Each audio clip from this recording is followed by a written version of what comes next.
ಪುಟ್ಟು ಮಾಡ್ತಾ ಇದ್ದೇವೆ. ಅರ್ಧ ಕಿಲೋದಷ್ಟು ಪುಟ್ಟು ಹುಡಿಗೆ 2 ಗ್ಲಾಸಿನಷ್ಟು ನೀರನ್ನು ಮಿಕ್ಸ್ ಮಾಡ್ತಾ ಇದ್ದೇನೆ.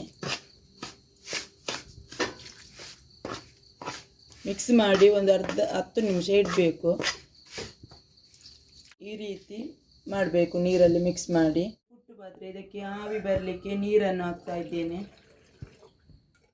ಸ್ವಲ್ಪ ನಾವು ಫಸ್ಟಿಗೆ ಹಾಕಬೇಕು. ಮತ್ತು ಪುಟ್ಟು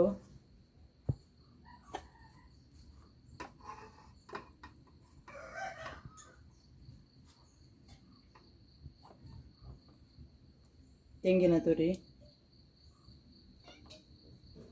ಪುಟ್ಟು,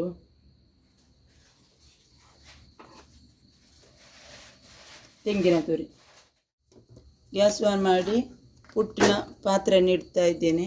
ಇದು ಒಂದು ಅರ್ಧ ಗಂಟೆ ಬೆಂದ ನಂತರ ಇದರಲ್ಲಿ ಆವಿ ಬರ್ತದೆ.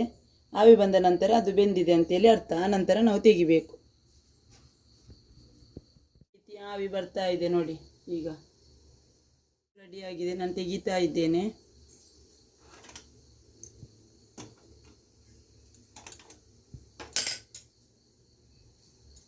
ಪುಟ್ಟು ಮತ್ತು ಬನಾನಾ ರೆಡಿಯಾಗಿದೆ.